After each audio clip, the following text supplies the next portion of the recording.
Hola gente, ¿cómo andan? Bienvenidos a un nuevo video del canal de la lista de reproducción donde trabajo el material para el examen de residencia. Hoy vamos a trabajar con el seminario 5, unas clases muy importantes porque en general entran en los exámenes, ¿sí?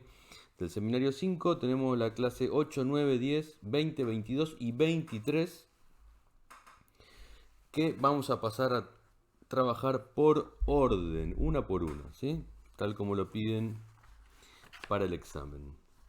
Y como solemos hacer en estos videos, nos vamos a guiar con unas preguntas de choice para que nos ayuden con la lectura del texto, ¿sí?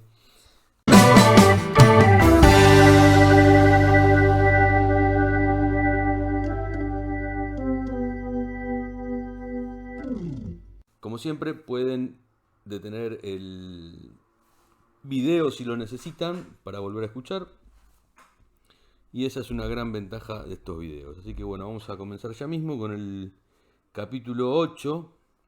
Vamos a utilizar tal como piden ahí para el examen, la versión original de Paidós con traducción de Miller y Rabinovich, como ya están al tanto, de Helio.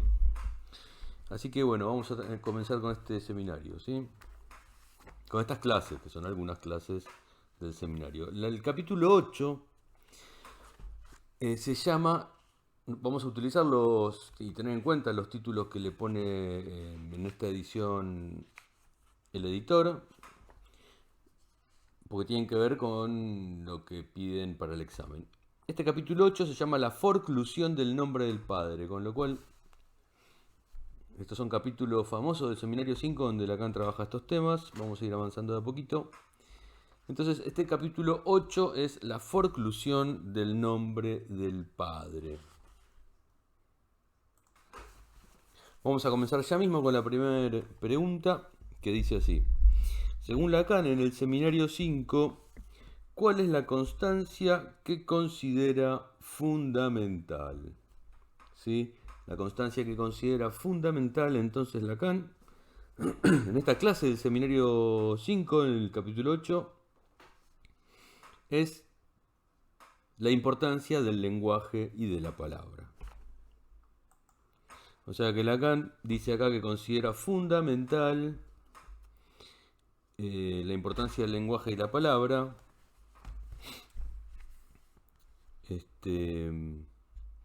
Y lo dice así: esta constancia es, que considero fundamental, para comprender lo que hay en Freud. O sea, para comprender lo que hay en Freud es fundamental comprender lo que hay, advertir la importancia del lenguaje y la palabra. Dice, esto ya lo dijimos de entrada, pero cuanto más nos acercamos a nuestro objeto, más nos percatamos de la importancia del significante en la economía del deseo, ¿sí? Digamos, en la formación y en la información del significado. ¿Sí? Cuanto más nos acercamos a nuestro objeto, dice Lacan, es que más nos percatamos de la importancia, la centralidad del significante en la economía del deseo, en la formación e información del significado, dice. Continuamos. Lacan, en el seminario 5, critica la conceptualización del doble mensaje como doble significación. ¿Por qué lo hace? El doble mensaje como doble significación es una crítica que le realiza a Bateson porque está trabajando el tema del doble vínculo para explicar la esquizofrenia.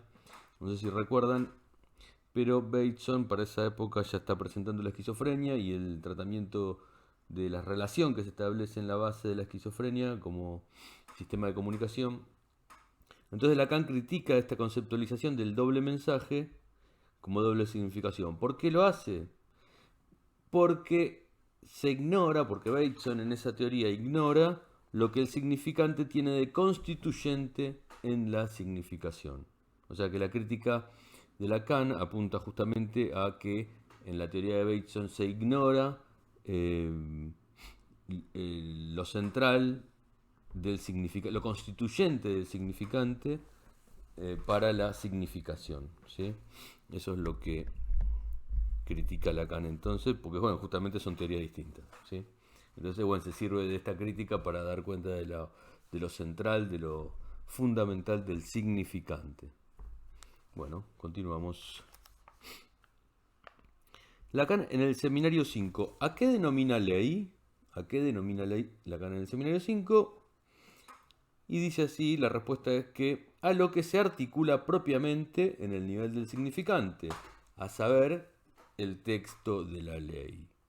El texto de la ley se articula, de acuerdo a lo que dice Lacan, a nivel del significante, ¿sí? Por lo tanto, denomina ley a eso, a lo que se articula propiamente a nivel del significante. Muy bien, continuamos. Lacan en el seminario 5. ¿A qué denomina significante del nombre del Padre? Bueno, denomina significante del nombre del Padre al significante que apoya la ley, que promulga la ley. El significante del nombre del Padre es el significante que promulga la ley, que la apoya, ¿sí? Y lo dice así, es lo que yo llamo, bueno, venía diciendo que nosotros aquí llamamos ley a lo que se articula propiamente en el nivel del significante, a saber, el texto de la ley. Y luego dice, no es lo mismo decir que ha de haber ahí una persona para sostener la autenticidad de la palabra que decir que algo autoriza el texto de la ley. En efecto, a lo que autoriza el texto de la ley le basta con estar, por su parte, en el nivel del significante. Es lo que yo llamo el nombre del Padre, es decir, el Padre simbólico. Es un término que subsiste en el nivel del significante, que en el otro, en cuanto sede de la ley, representa al otro, con mayúscula. Es el significante que apoya a la ley, que promulga la ley. Es el otro en el otro. Ojo a no confundir acá al otro en el otro con el otro del otro, que no es lo mismo. No es lo mismo el otro del otro que el otro en el otro. Acá Lacan en el seminario 5 está diciendo que el significante del nombre del Padre funciona como el significante del otro en el otro. Que no es lo mismo que decir que el otro tiene un otro. O sea que el sistema que es el otro, en tanto contiene los significantes, tiene una garantía en un metalenguaje, digamos, sí, que sería el otro del otro. Son dos cosas distintas. El otro del otro, o sea, no hay otro del otro, es algo que Lacan sostiene durante toda su enseñanza. Y acá lo que está diciendo es que el significante del nombre del Padre opera como otro en el otro, que son dos cosas distintas, ¿sí? Bueno, es un significante dentro del otro, el significante del nombre del Padre. Bueno, continuamos.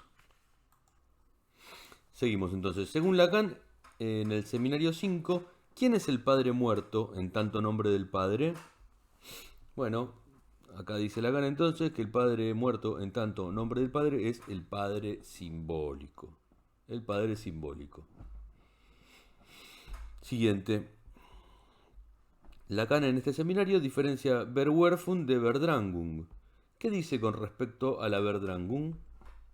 Bueno, dice que es lo que está más allá de nuestro acceso, lo que está en el otro como reprimido en cuanto significante. O sea que la Verdrangung es lo que está reprimido en cuanto significante en el otro y que está más allá de nuestro acceso.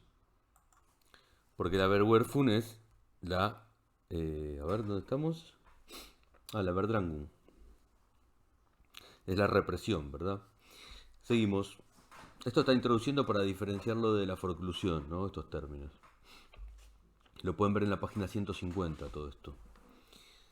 Dice así. Según Lacan, en el seminario 5, ¿qué es el espacio del significante? Bueno, según Lacan, en el seminario 5, es el espacio del inconsciente, ¿sí? El espacio del inconsciente. Muy bien.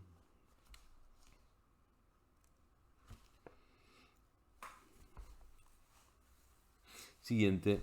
Según Lacan, en el seminario 5, ¿qué es el chiste? Esto es buenísimo. Lacan dice que el chiste es el reverso de un lapsus. Miren qué topológica la definición, ¿no? El chiste es el reverso de un lapsus. Siguiente pregunta. Dice así. Según Lacan, en el seminario 5, si el momento primordial, es de la satisfacción primordial, existe, debe estar constituido por simultaneidad la coextensividad exacta del deseo en tanto que se manifiesta y el significante en tanto es su portador y lo soporta. Ahora vamos a leerlo de la fuente, a ver cómo lo dice Lacan. Para ver qué introduce luego, ¿no? Porque esto lo dice para introducir algo luego. Dice así. Si este momento que llamo el momento primordial ideal existe, debe estar constituido por la simultaneidad, la coextensividad exacta del deseo, en tanto que se manifiesta, el deseo en tanto que se manifiesta, y el significante en tanto que es su portador y lo soporta. O sea, el momento primordial está soportado por significantes y en coextensividad exacta con el deseo. Si este momento existe, la continuación, es decir, lo que viene tras el mensaje cuando éste pasa al otro, se realiza a la vez en el otro y en el sujeto, y corresponde a lo que es necesario para que haya satisfacción. O sea que si este momento existe, hay satisfacción plena, ¿no? Este es precisamente el punto de partida necesario para que comprendan que eso nunca sucede. Nunca es posible captar todo el deseo y producir una satisfacción plena. Es lo que está diciendo entonces Lacan. Bueno. Siguiente.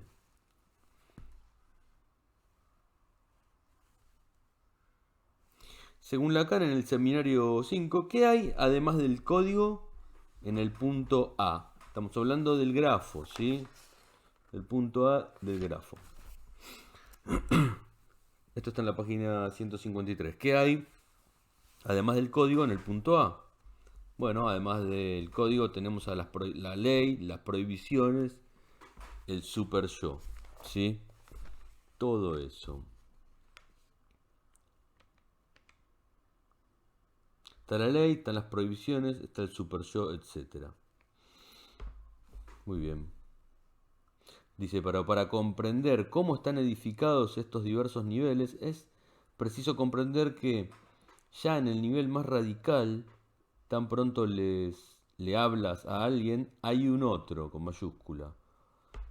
Otro mayúscula en él como sujeto del código, y que nos encontramos ya sometidos a la dialéctica del encornudamiento del deseo, dice acá Lacan. Hace un neologismo. Así todo depende, tal como se comprueba, de lo que ocurra en este punto de cruce, en este franqueamiento A. Muy bien. Seguimos.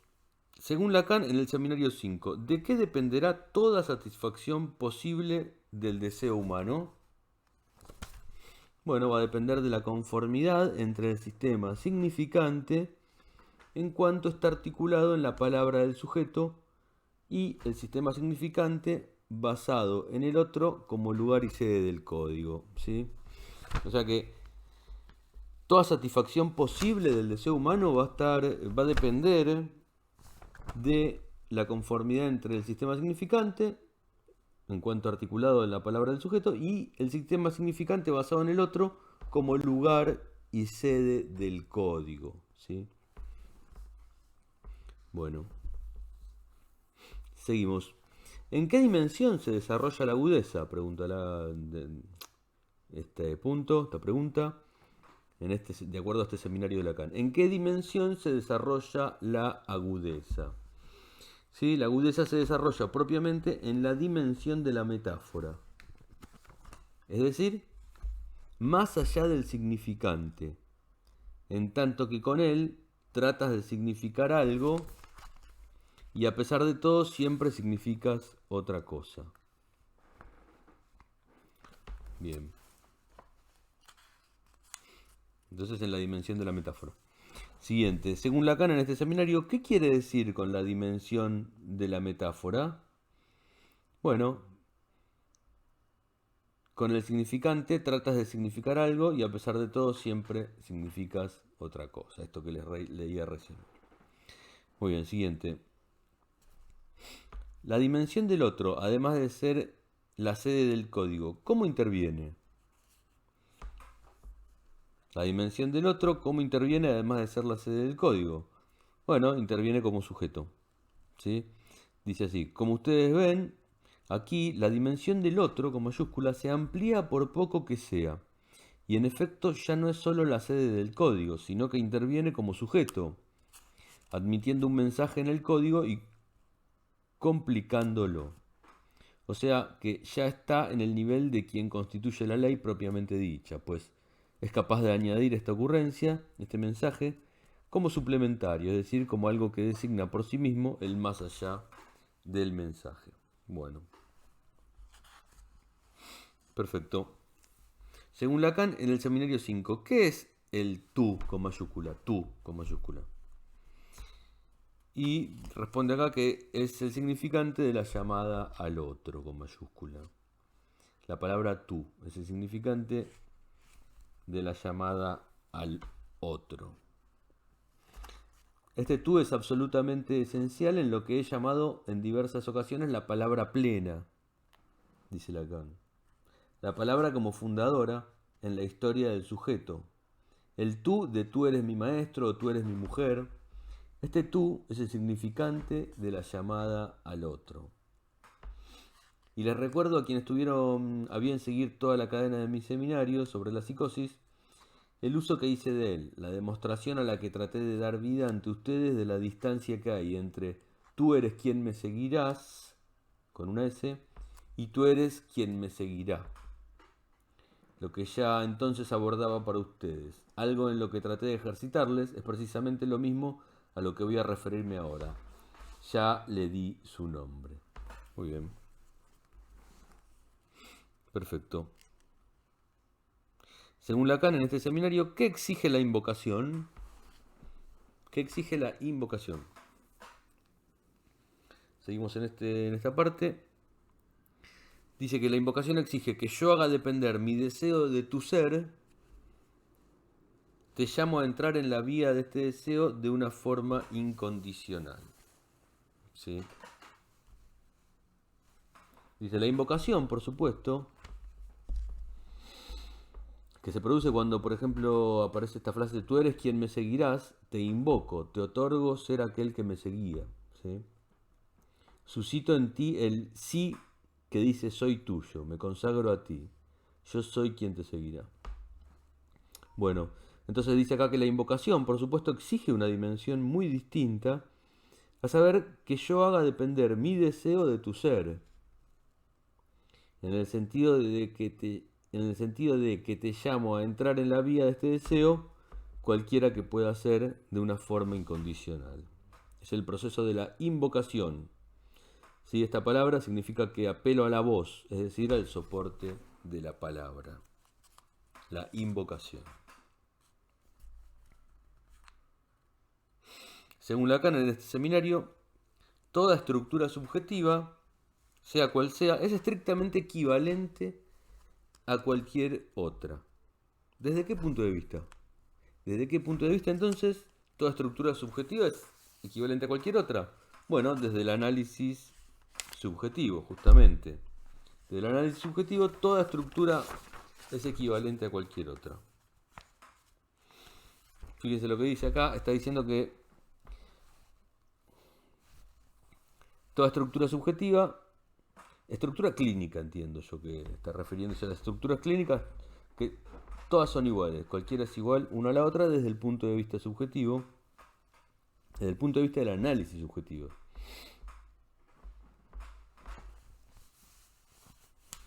Dice así, solo los cretinos imbéciles como el señor Blondel, el psiquiatra, pueden plantear en nombre de una pretendida conciencia mórbida, inefable de lo vivido del otro, una objeción a lo que no se presenta como inefable, sino como articulado, y en cuanto tal debería ser rechazado. ¿Sí? Está derribando Lacan, cuestionando, criticando el posicionamiento de un psiquiatra, este tal Blondel, que por lo visto marca una diferencia entre las estructuras clínicas. En otras palabras, en lo que al sujeto se refiere, aunque sea delirante o místico, no se debe hablar de inefable. En el nivel de la estructura subjetiva, estamos en presencia de algo que solo puede presentarse como se presenta, y que se presenta, pues, en consecuencia, con su entero valor en su nivel de credibilidad. Bueno. Y continúa, miren cómo dice. Si hay algo inefable, ya sea en el delirante o en el místico, por definición no habla de ello. Correcto, porque es inefable. Entonces no hemos de juzgar lo que articula, a saber, sus palabras, a partir de aquello de lo que no puede hablar. Si bien se puede suponer que haya algo inefable y de buen grado lo suponemos, nunca nos negamos a captar lo que se demuestra como estructura en una palabra, sea cual sea, con el pretexto de que hay algo inefable.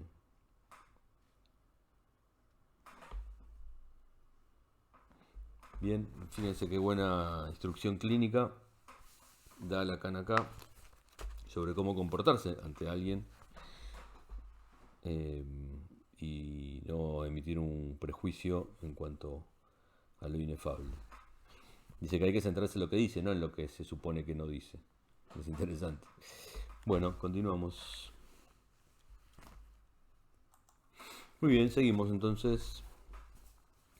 ¿De qué depende toda satisfacción de la demanda? Acá en esta parte del seminario hay un cuadrito en la página 157 que es la primera célula del grafo del deseo. Lo pueden ver, está ahí en esa página y está trabajando sobre eso. Entonces, ¿de qué depende toda satisfacción de la demanda? Depende del otro con mayúscula. Depende del otro, ya que quedará pendiente de lo que se produce aquí, en este vaivén giratorio del mensaje al código y del código al mensaje, que permite que mi mensaje sea autentificado por el otro en el código. Sí, está hablando de este cuadrito. Bien. Siguiente. Según Lacan en este seminario, la ida y vuelta del mensaje al código y del código al mensaje del que estamos hablando resultan destruidos o imposibles. Si resultan destruidos o imposibles, ¿qué significa? ¿Qué significa si resultan destruidos o imposibles?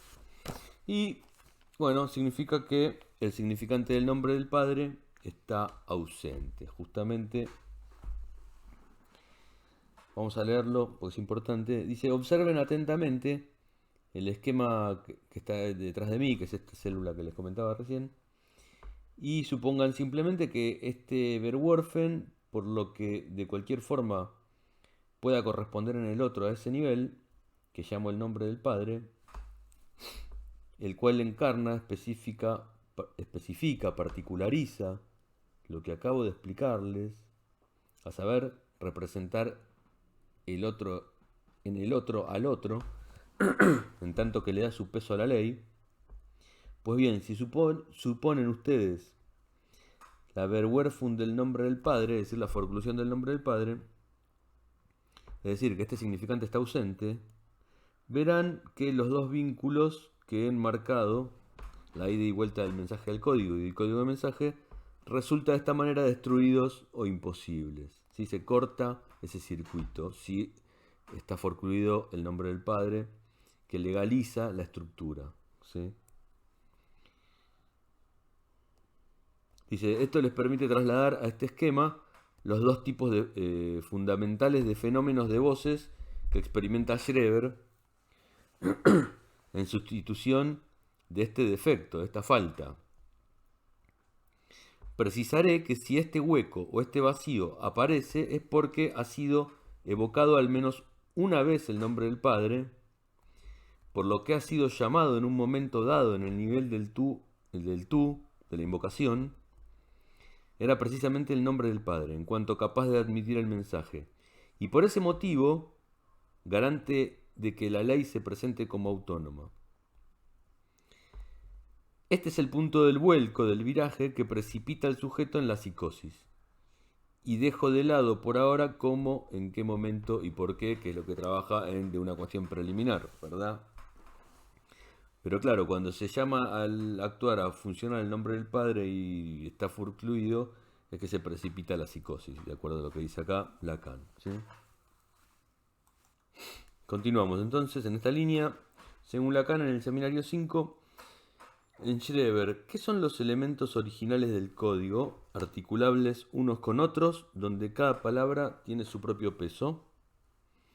Bueno, la respuesta es la lengua fundamental. La lengua fundamental son los elementos del código articulables, donde cada palabra tiene su propio peso, ¿sí? La lengua fundamental del delirio de Schreber. Siguiente. ¿En qué consiste, según Lacan, en este seminario, la esencia de la metáfora paterna? ¿En qué consiste la esencia de la metáfora paterna? Consiste en un triángulo. Dice que consiste en un triángulo, ¿sí? Es el triángulo que pueden ver en la página 160, que es el triángulo constituido por cuyos puntos exteriores son madre, padre y niño, ¿sí? Está conformado por madre, padre y niño, el triángulo de la metáfora paterna, según lo que dice acá Lacan. Siguiente, según Lacan, ¿con qué va a tener que participar el sujeto?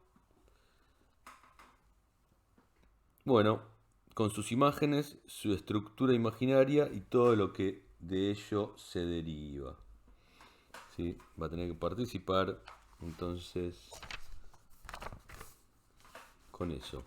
Siguiente, ¿con qué se representa el cuarto término del esquema? Tenemos el esquema L aquí y pregunta entonces, ¿con qué se representará el cuarto término del esquema? Bueno, S, que se representará en algo imaginario que se opone al significante del Edipo y que ha de ser ternario, ¿sí? S es, ha de ser ternario. Siguiente, ya te concluimos con el capítulo, con la clase. Según Lacan en este seminario, ¿qué representa la base del triángulo imaginario? Bueno, la relación del yo con la imagen especular. Es la base del triángulo imaginario, la relación del yo con la imagen especular. Y por último, ¿cómo se extravía el psicoanálisis de hoy, es decir, de entonces, supongo que de hoy también? Se aleja cada vez más, diluye la función fundamental del falo. ¿Sí? Con el cual el sujeto se identifica imaginariamente para reducirlo a la noción del objeto parcial. Esto nos devuelve a la comedia, dice Lacan, cerrando la clase del 8 de enero de 1958, ya hace un tiempo atrás. Bueno, terminamos con esta clase, pasamos a la que sigue.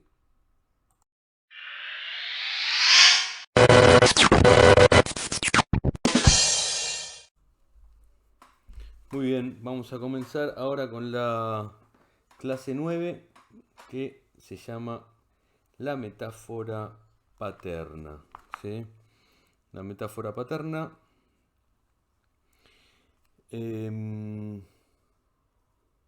dice Lacan, comenzando esta clase, que no hace mucho tiempo alguien un poquito inquieto, me imagino, por el cariz que iba a dar yo a las cosas, me preguntó: ¿de qué piensa hablar usted el resto del año? Y yo respondí, dice Lacan, pienso abordar cuestiones de estructura. Fíjense que es muy importante esto que dice Lacan, ¿no? De hecho que lo introduce en su clase, que de lo que está hablando es de cuestiones de estructura, ¿sí?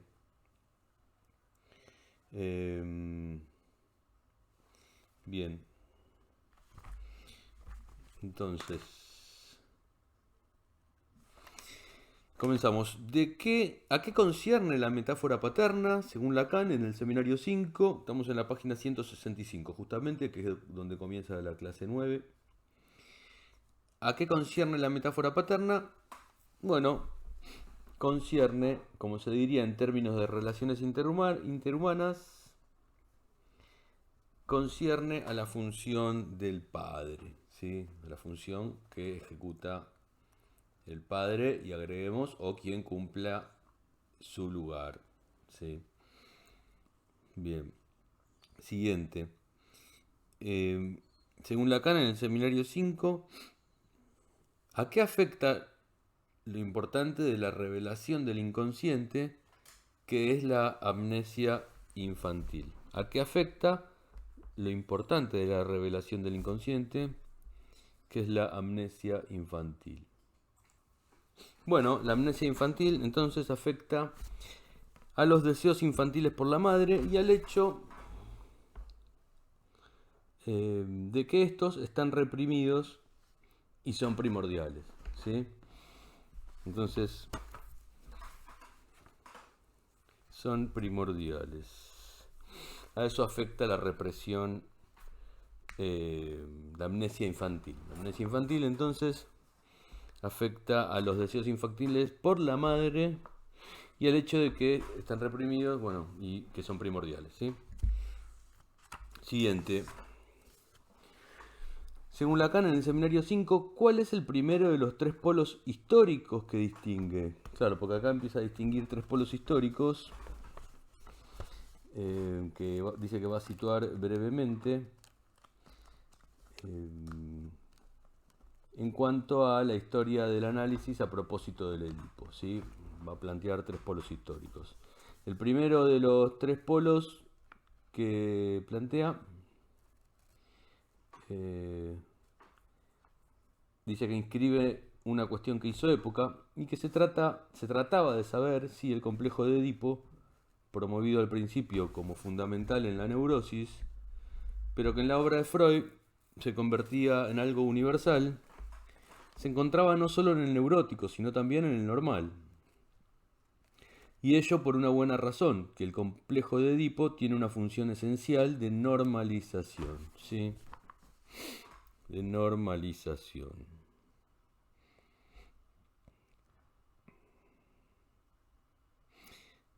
Bien. Seguimos. Según Lacan, en el seminario 5, ¿qué se agrupa en torno a la cuestión del campo preedípico? ¿Qué se agrupa en torno a la cuestión del campo preedípico? Bueno, se agrupa la cuestión de la perversión y la de la psicosis. En cuanto a lo preedípico, se articula eso, ¿sí? La perversión y la psicosis. Según Lacan, en el seminario 5, el término imaginario para él va a prestar mejores servicios que el de fantasma, ya que este último resulta inadecuado. Pero resulta inadecuado para hablar de qué el término de fantasma, por lo cual elige y considera mejor el de imaginario. Bueno, para hablar de la psicosis y de las perversiones es conveniente utilizar el término imaginario, ¿sí?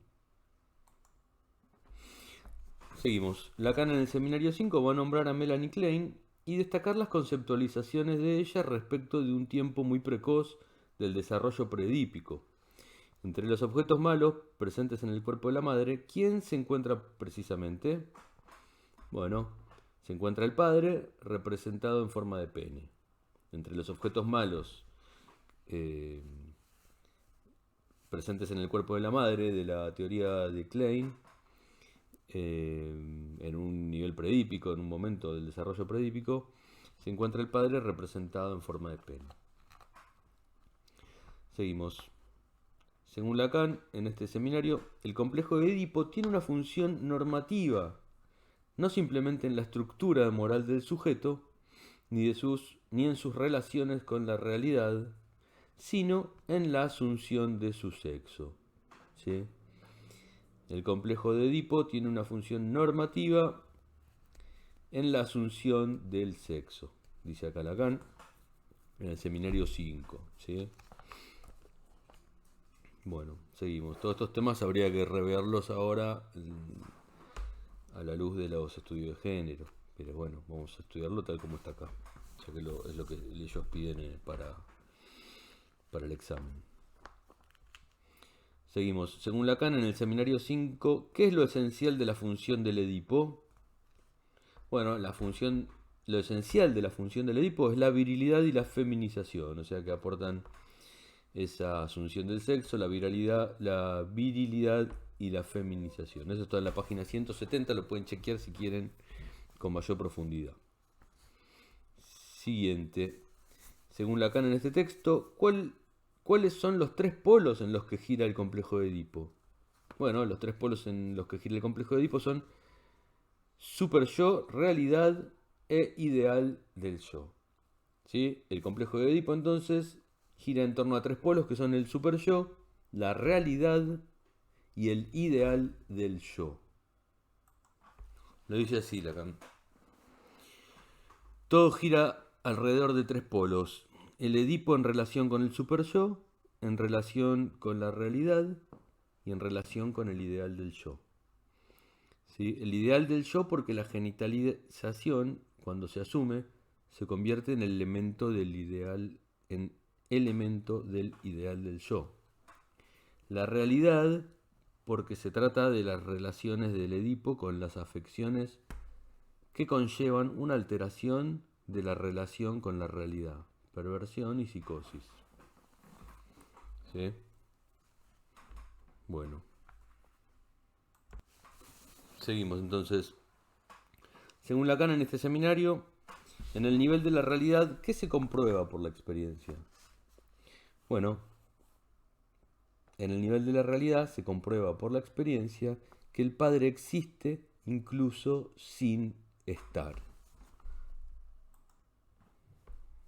Y dice luego, lo cual debería incitarnos a cierta prudencia en el manejo del punto de vista ambientalista sobre la función del padre. Incluso en los casos en que el padre no está presente, cuando el niño se ha quedado solo con su madre, complejos de Edipo completamente normales se establecen de una forma homogénea con respecto a los otros casos. Primer punto que debe atraer nuestra atención, dice Lacan. Siguiente. Según Lacan, en el seminario 5, el padre interviene en diversos planos. ¿Qué es lo que hace de entrada? Bueno, el padre de entrada prohíbe a la madre. ¿Sí? Es lo que hace de entrada el padre en relación al complejo de Edipo. Siguiente. Según Lacan en este seminario, ¿por qué está gobernada la relación entre el niño y el padre? ¿Por qué está gobernada la relación entre el niño y el padre? Bueno, está gobernada por el temor de la castración. ¿Sí? La relación entre el niño y el padre está entonces gobernada por el temor a la castración. Seguimos. ¿De qué forma se aborda el temor a la castración? ¿Sí? Que es la que gobierna la relación entre el niño y el padre. Dice así, lo abordamos en la primera experiencia del complejo de Edipo como una represalia dentro de una relación agresiva. ¿Sí? El temor a la castración debe ser considerado como una represalia dentro de una relación agresiva. Esta agresión parte del niño, porque su objeto privilegiado, la madre, le está prohibido, que es lo primero que hace el padre, la función en la que interviene el padre de entrada, y va entonces esta agresión dirigida al padre. ¿Sí? Muy bien. Según Lacan en el seminario 5, en relación a la castración, ¿de qué índole es el temor experimentado ante el padre? El temor ante el padre, ¿de qué índole es? el que experimenta al niño o la niña ante el padre. Bueno, es netamente centrífugo y tiene su centro en el sujeto, dice acá. Dice que el temor experimentado ante el padre es netamente centrífugo y tiene su centro en el sujeto. Muy bien. Es decir, que tiene su centro en el sujeto. Siguiente. Según Lacan en el seminario 5, ¿con qué está vinculada en la neurosis la amenaza castrativa? Bueno, con la agresión imaginaria, ya que es una represalia, ¿sí? Entonces está vinculada la amenaza castrativa con la agresión imaginaria, es una represalia. Seguimos. Según Lacan en el seminario 5, ¿qué quiere decir que el Edipo invertido nunca esté ausente en la función del Edipo?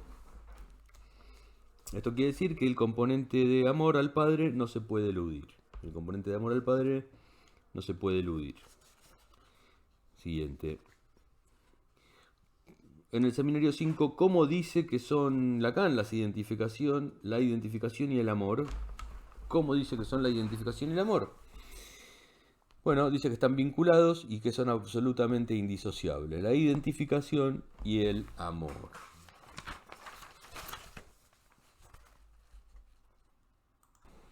Continuamos.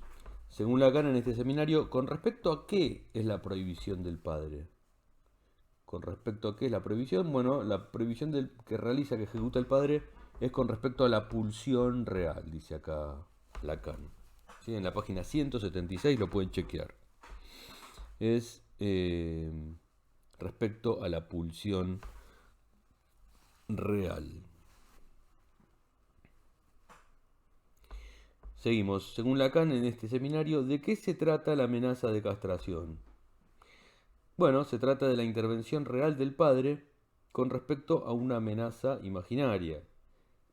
Se trata la amenaza de castración, entonces, de acuerdo a lo que dice Lacan acá, se trata de la intervención real del padre con respecto a una amenaza imaginaria. Seguimos. Según Lacan en este seminario, ¿qué es la castración? ¿Sí? Damos un paso más. ¿Qué es en sí misma la castración?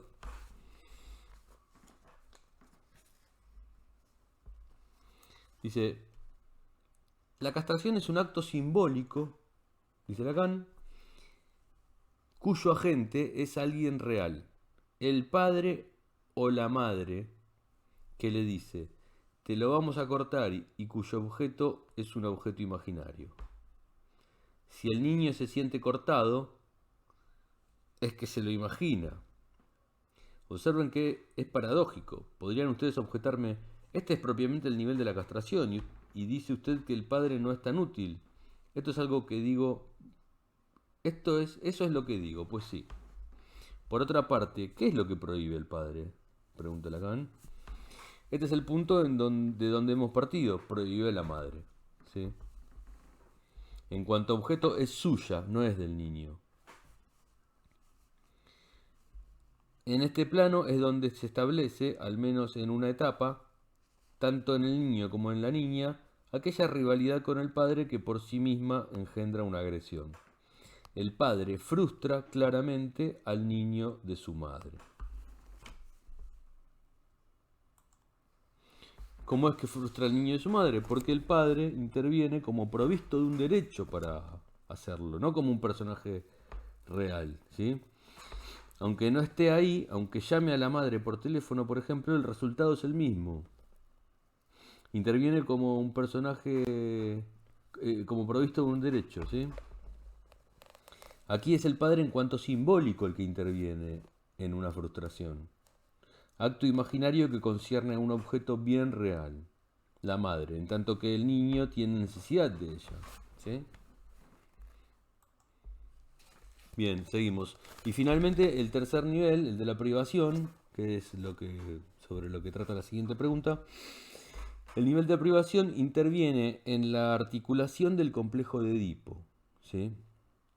Se trata entonces del padre en tanto que se hace preferir a la madre, dimensión que se ven ustedes obligados a hacer intervenir en la función terminal, la que conduce a la formación del ideal del yo. ¿Sí? La pregunta dice, ¿en qué interviene el nivel de la privación? Interviene en la articulación del complejo de Edipo. Siguiente. ¿Dónde se centra la cuestión de la diferencia del efecto del complejo en el niño y la niña? Bueno, justamente en la privación. ¿Sí?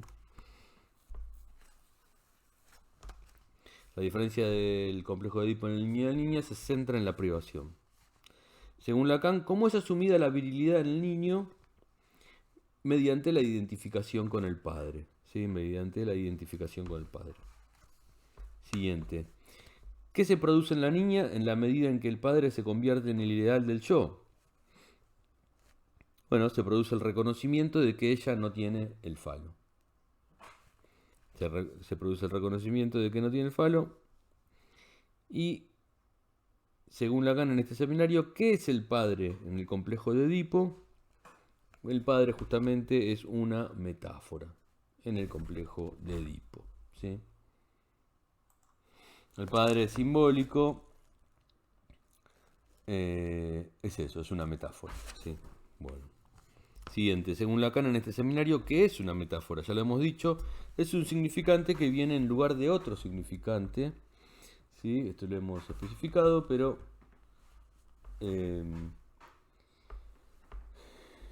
bien, eso es el padre en el complejo de Edipo. Dice Lacan, aunque deje atónitos a algunos.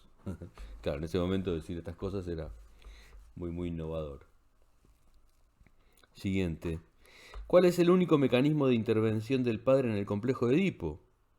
Bueno, el padre es un significante que sustituye a otro significante. O sea que es la metáfora el único mecanismo de intervención en el complejo de Edipo. Según Lacan, en el seminario 5, la función del padre es la de ser un significante que sustituye al primer significante introducido en la simbolización. ¿Cuál es ese significante? Bueno, el significante justamente materno es el primer significante introducido en la simbolización y es el que viene a reemplazar el significante del nombre del padre, el padre como significante en la metáfora paterna. ¿Sí? Siguiente. Según Lacan en el seminario 5, ¿cuál es la vía simbólica? ¿Cuál es la vía simbólica? Bueno, la vía metafórica. La vía metafórica es la vía simbólica. Siguiente. Según Lacan en este seminario, en tanto que se producirá el resultado ordinario de la metáfora, en tanto que el padre sustituye a la madre como significante. ¿Sí? O sea que el resultado ordinario de la metáfora se produce en tanto que el padre sustituye a la madre como significante primordial. Ya que el significante de la madre es el primero introducido en la simbolización, o el primer significante introducido. Seguimos. Según Lacan en este seminario, ¿dónde se sitúa la metáfora? En el inconsciente. En el inconsciente es donde se sitúa la metáfora. Y por último, ¿qué es aquello que debería resultarnos manifiesto por la fenomenología de la fobia? Bueno, debería ser el estrecho vínculo del miedo con la seguridad. ¿Qué tiene que ver esto con la seguridad que le aporta la fobia y sobre la que se empieza a percatar el fóbico cuando empieza a perder la fobia, empieza a sentir que perdió el lugar donde se sentía seguro? Bueno, terminamos con esta clase número 9. El próximo video será de la 10 y 20 y el próximo 22 y 23. Si les gusta el video, suscríbanse. Voy a seguir subiendo este material, bueno, justamente los que restan de este seminario y tantos otros como los que pueden ver y les voy dejando aquí. Si tienen alguna duda, sugerencia, comentario, ustedes saben que siempre son bienvenidos sus notas aquí debajo. Y por supuesto vuelvo a invitarlos a suscribirse al canal y a compartir este material con las personas que ustedes sepan que les puede llegar a interesar. Muchas gracias y nos vemos en la próxima cita de psicoanálisis. Chau.